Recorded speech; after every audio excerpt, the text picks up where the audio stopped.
வெளிப்படுத்தின விசேஷம் 17ஆம் அதிகாரம் 5வது வசனம். மேலும் ரகசியம், மகா பாபிலோன் வேசிகளுக்கும் பூமியில் உள்ள அருவருப்புகளுக்கும் தாய் என்னும் நாமம் அவள் நெற்றியில் எழுதியிருந்தது. இந்த வசனத்திலிருந்து தான் நாம் இன்னைக்கு கர்த்தருடைய வார்த்தையை கவனிக்க போகிறோம். நாம் எல்லாம் கண்களை மூடி தேவ சமூகத்தில் ஆண்டவர் நோக்கி பார்க்க போகிறோம். சர்வ வல்லமையுள்ள எங்கள் தகப்பனே, இந்த அருமையான நாளுக்காக உமக்கு ஸ்தோத்திரம். மகிமையுள்ள கரத்தில் தாழ்த்துகிறோம். நீர் எங்களோடு கூட இடைபடுங்கப்பா. நீங்கள் பேசுங்க. யார் யாருக்கெல்லாம் இந்த வார்த்தைகள் போய் சேரணுமோ, எப்படி சேரணுமோ கர்த்தர் அறிந்திருக்கிறீர். வேத வாக்கியங்களை அறிந்து கொள்ளும்படி நீர் இருதயங்களை திறக்கிறவராக இருக்கிறீர். இப்பொழுதும் தேவ ஆவியானவர் இருதயங்களை திறந்து கேட்கிற ஒவ்வொருத்தருக்கும் இது பிரயோஜனப்பட கர்த்தர் கிருபை தருவீராக. மகிமையுள்ள கரத்தில் தாழ்த்துகிறோம் எங்கள் ஆண்டவர் இயேசுவின் நாமத்தில் பிதாவே, ஆமென். ஆமென். வெளிப்படுத்தின விசேஷம் 17ஆம் அதிகாரம் 5வது வசனத்தில் மேலும் ரகசியம் மகா பாபிலோன் என்று கொடுக்கப்பட்டிருக்கு. இந்த மகா பாபிலோன் ரகசியத்தை பற்றி நிறைய விஷயங்கள் நம்ம பேசி இருக்கிறோம். இந்த பாபிலோனுடைய ஸ்பிரிட் எப்படி கிரியை செய்கிறது என்பதை குறித்து பல விஷயங்கள் நம்ம பேசியிருக்கிறோம். அதாவது இந்த பாபிலோனுடைய ஸ்பிரிட் எங்கே ஆரம்பிக்குது அப்படின்னு கேட்டிங்கன்னு சொன்னால் 10ஆம் அதிகாரம் ஆதியாகமத்தின் புஸ்தகத்தில் ஆரம்பிக்கிறது. அதாவது ஏதேனில் இருந்ததான ஆதாமையும் ஏவாளையும் வஞ்சித்து பிசாசு வெளியே கூட்டிகிட்டு வந்துட்டு பாபேலில் தான் அவனோட ஹெட் குவார்ட்டர்ஸை அவன் ஸ்தாபிக்கிறான். ஸோ அது வரைக்கும் இடைப்பட்ட அந்த காலங்கள் பார்த்திங்கன்னு சொன்னால் ஏறக்குறைய ஒரு 2000 வருஷத்துக்கிட்ட. ஏன்னா அதுக்கப்புறம் தான் ஆபிரகாம் வராரு. அது வரைக்கும் பார்த்திங்கன்னா நோவோட ஜலப்பிரளயம் வரைக்கும் ஒரு 1600 1700 வருஷம்னு கணக்கிடுறாங்க. ஸோ இது எல்லாமே பிசாசுடைய கண்ட்ரோலுக்கு கீழே பூமி இருக்குது. பூமியானது சீர்கெட்டதாக இருந்தது, கொடுமையினால் நிறைந்திருந்தது. கர்த்தர் அதை அழித்தார். அதற்கு பிறகு நோவா அவன் பசங்க, அதில் காம் தகப்பனுக்கு விரோதமாக சில காரியங்கள் செய்யும்போது அந்த சந்ததி சபிக்கப்படுகிறது. சபிக்கப்பட்ட சந்ததியாக அதில் கானானியர்கள் வருகிறார்கள். கானானியர்கள் வம்சத்திலும் இந்த யாபேத்துடைய வம்சத்திலும் அநேகர் தேவனுக்கு விரோதமாய் மாறுகிறார்கள். அதில் மிக முக்கியமான ஒரு நபர் தான் நிம்ரோத். இந்த நிம்ரோத் போய் கட்டின இடம் தான் பாபேல். அந்த பாபேல் தான் பிசாசுகளுடைய கூடாரமாக இருக்கிறது. சகல அருவருப்புகளுக்கும் வேசித்தனங்களுக்கும் தாய் அப்படின்னு சொல்லி வெளிப்படுத்தல் 17:5 சொல்லப்படுது. இந்த பாபிலோனிய ஸ்பிரிட் ஒவ்வொரு காலகட்டத்தில் ஒவ்வொருத்தர்கிட்ட கிரியை செய்யும். இந்த பாபிலோனில் இருந்த ஸ்பிரிட்டில் மிக முக்கியமானது அப்படின்னு பார்த்தீங்கன்னா நிம்ரோத்துடைய மனைவி செமிராமிஸோடைய பையன் தம்மூஸ். இவர்களை பற்றின குறிப்புகள் எல்லாம் நமக்கு பைபிளில் இருக்குது. இதை பற்றி நிறைய நம்ம பார்த்துருக்குறோம்.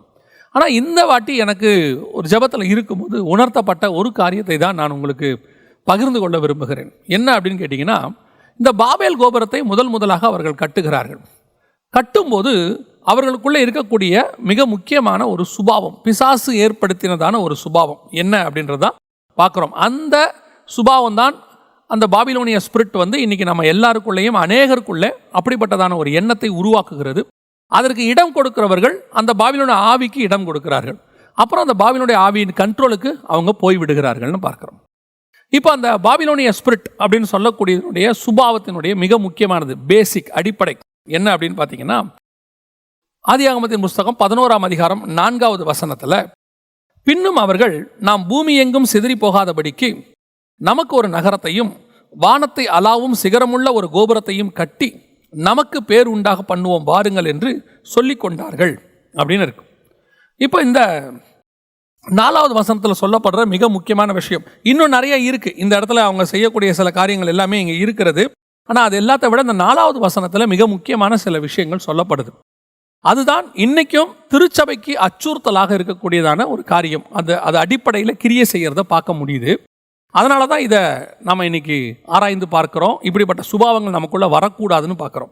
முதலாவது 4வது வசனத்தில் இருக்குது, பின்னும் அவர்கள் நாம் பூமி எங்கும் சிதறி போகாதபடிக்கு அப்படின்னு இருக்கு. பூமி எங்கும் சிதறி போகாதபடிக்கு நாம் ஒரு இடத்துல கூடியிருப்போம் அப்படின்னு சொல்லி அவங்க டிசைட் பண்ணுறாங்க. இந்த டிசிஷன் தப்பா அப்படின்னு கேட்டிங்கன்னு சொன்னால், இன்றைக்கி உலக பிரகாரமாக நான் எப்பவும் சொல்லுவேன், ஒரு விஷயத்தை நம்ம ரொம்ப கரெக்டாக புரிஞ்சுக்கணும். ஹெவன்லி கவர்மெண்ட் ரூல் அப்படின்னு ஒன்று இருக்குது, கிங்டம் ரூல். அதாவது ராஜ்ய பாரம். அவர் ராஜாவாக இருக்கிறார், நம்முடைய ஆண்டவர் ராஜா.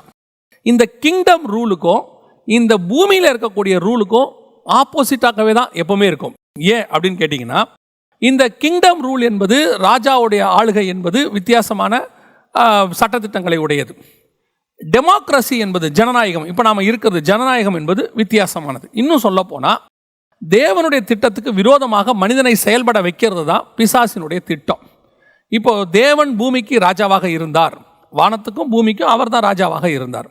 அப்போ அவருடைய ரெப்ரசன்டேட்டிவாக ஆண்டவர் வந்து ஆதாம் கையில் கொடுத்து ஆண்டு கொள்ளுங்கள்னு சொல்கிறார். இப்போ அந்த ஆளுகையை பிசாசு தந்திரமாக வாங்கிட்டான். வாங்கின பிறகு இந்த பூமியில் அவன் என்ன செய்கிறான்னா தன்னுடைய ராஜாக்களை ஏற்படுத்துகிறான் எல்லா இடத்திலும். ஆனால் இஸ்ரவேலுக்கு மட்டும் ராஜா இல்லாமல் இருக்கு. காரணம், ஆண்டவர் சாமுவேல்கிட்ட சொல்கிறாரு, அவர்கள் உன்னை அல்ல என்னை தள்ளினார்கள். கர்த்தர் தான் அவங்களுக்கு ராஜாவாக இருக்கார். ஹெவனுக்கும் அவர் தான் ராஜா, இஸ்ரவேலுக்கும் அவர் தான் ராஜா. இப்போ இஸ்ரவேலர்களை தூண்டி விடுறான் பிசாசு, எங்களுக்கு ஒரு ராஜா வேண்டும். இது என்ன மெத்தடு? Worldly method.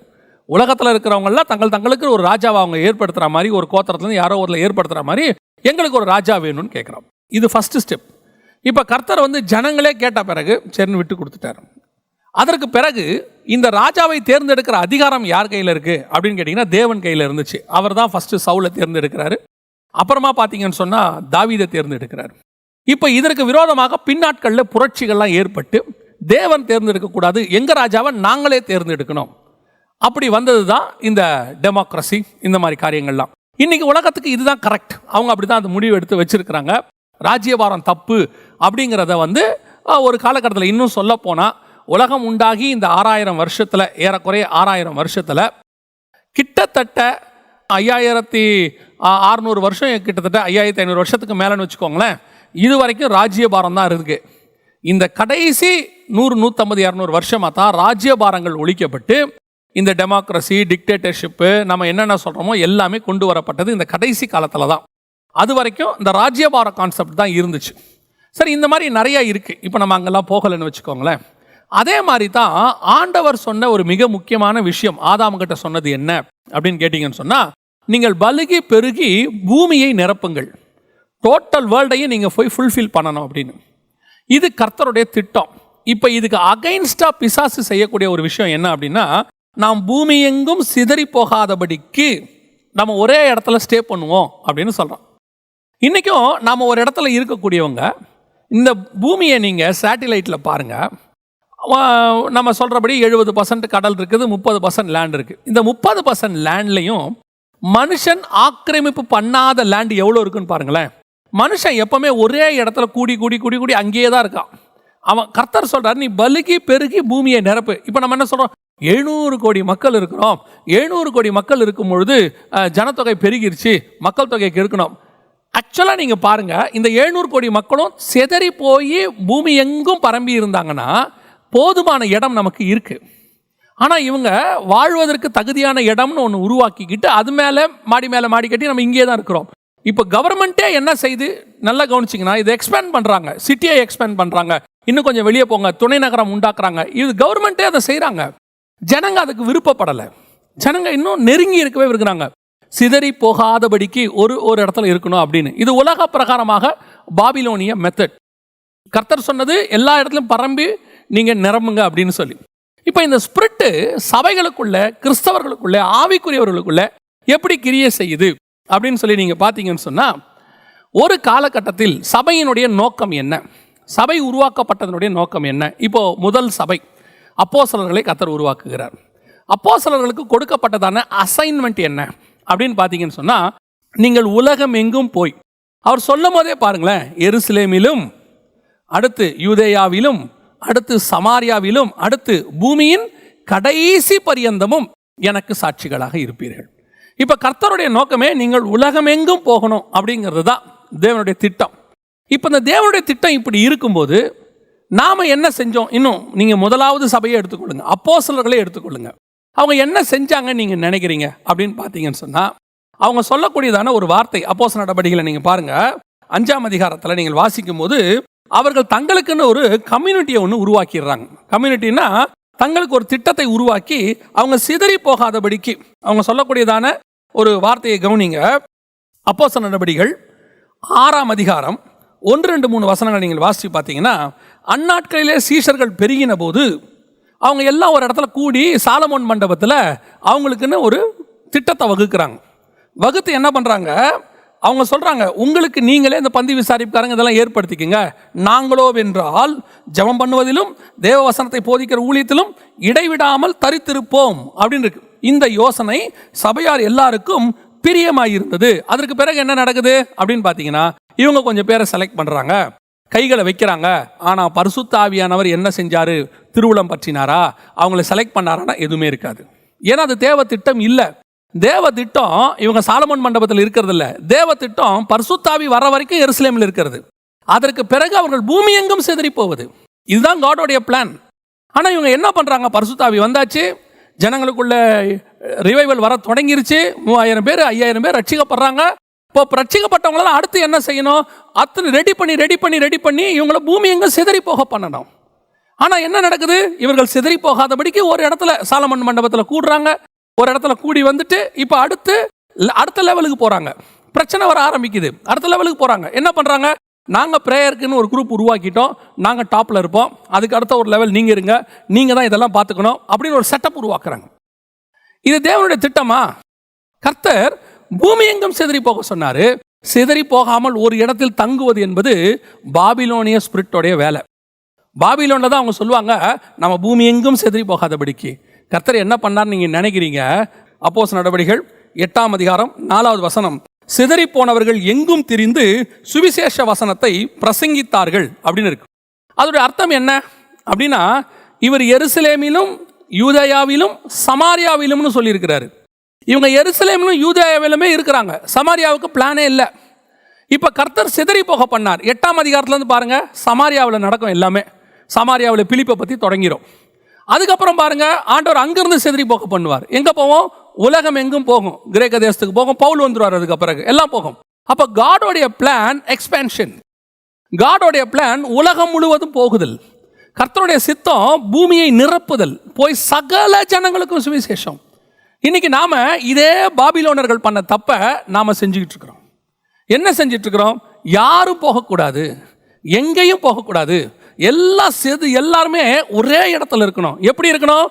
அன்னைக்கு சாலமோன் மண்டபத்தில் கூடி இருந்த மாதிரி, 11ஆம் அதிகாரம் ஆதியாகமத்தின் புத்தகத்தில் சொன்ன மாதிரி, நாம் எங்கும் சிதறி போகக்கூடாதுன்னு சொல்லி 5000 பேர் 10,000 பேர் 20,000 பேர் ஒரே இடத்துல தான் நின்று தேவனை ஆராதிக்கணும். எல்லாரும் கூடி வர்றது தப்பு கிடையாது. அவங்கள ரெடி பண்ணி சர்ச் என்பது சபனா சொல்றது கட்டடம் அல்ல, நாம கூடுகை. இந்த கூடுகை என்பது உலகம் எங்கும் சிதறி போக வேண்டியது. இது ஒரே இடத்துல கூடி இருக்கக்கூடியது அல்ல. அது ராங் ஸ்பிரிட். அப்படி ஒரே இடத்துல 25 வருஷம் 10 வருஷம் 30 வருஷம் நீங்க இருக்கிறீங்கன்னு சொன்னா இது தேவனுடைய திட்டத்துக்கு அகைன்ஸ்ட். கர்த்தர் அப்படி ஒரு செட்டப்பை உருவாக்கவே இல்லை. நீங்க எடுத்துக்கொள்ளுங்க, எத்தனை பேர் ஒரே இடத்துல 30 வருஷம் இருந்திருக்கிறாங்க பாருங்க. அப்படி இருக்கவே இருக்காது. பூமி எங்கும் சிதறி போகுதல் எல்லா இடத்துக்கும். நம்மகிட்ட ஆண்டவர் சபைக்குள்ள ஏன் ஆளை அனுப்புறாரு? ஒரு நிரந்தர அடிமையை அனுப்பி வைக்கிறாருன்னு நினைக்கிறீங்களா? 3 தலைமுறைக்கு ஒரு விசுவாசியை நமக்கு கொடுக்குறாரு நீங்க நினைக்கிறீங்களா? அல்ல.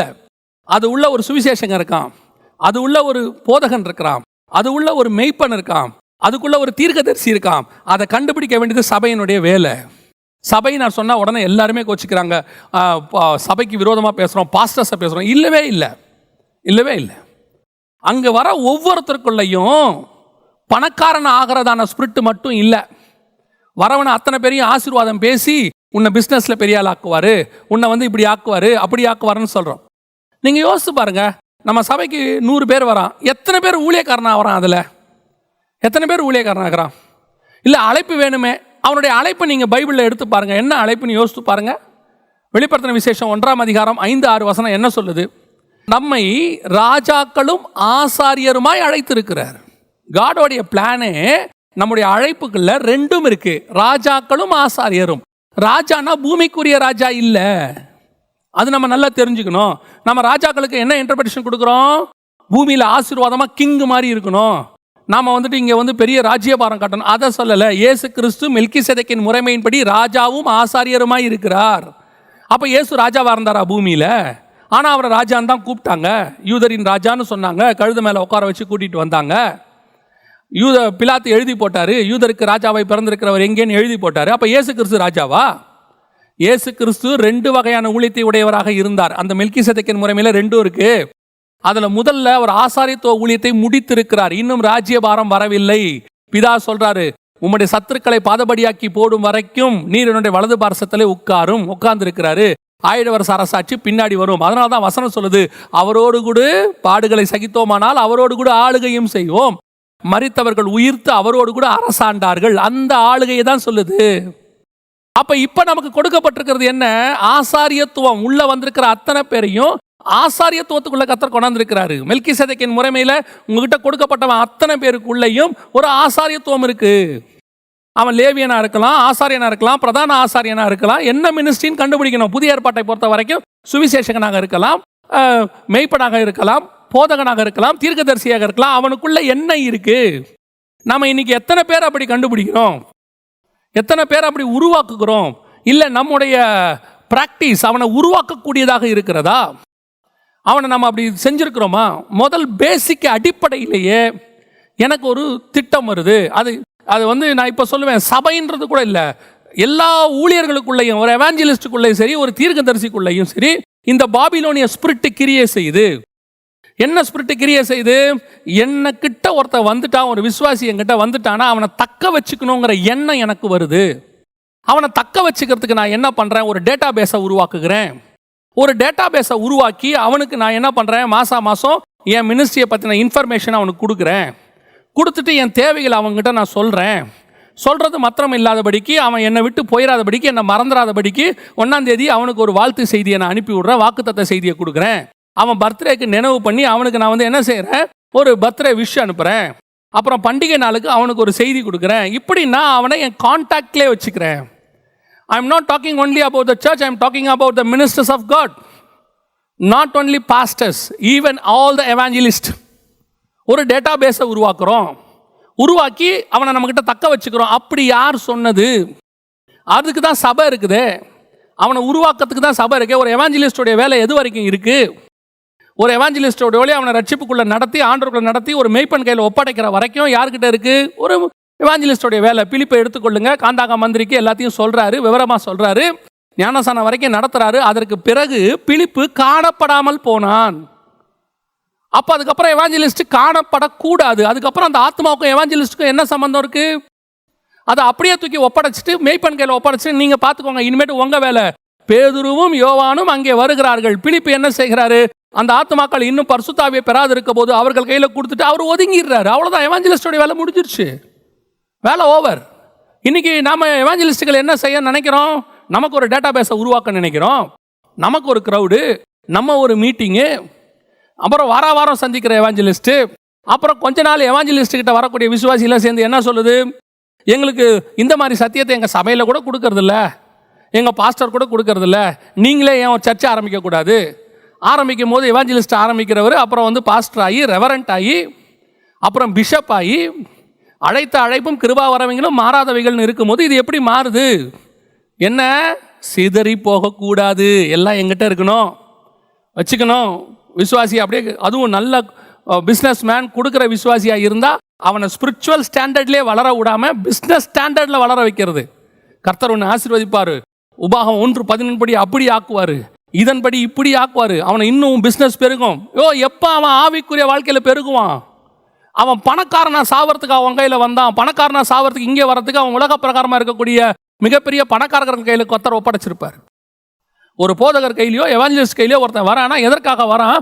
அவன் பணக்காரனாக சாவதற்கு வரவில்லை, ஆவிக்குரியவனாக, சீஷனாக. ஒரு சபையினுடைய பொறுப்பு என்ன?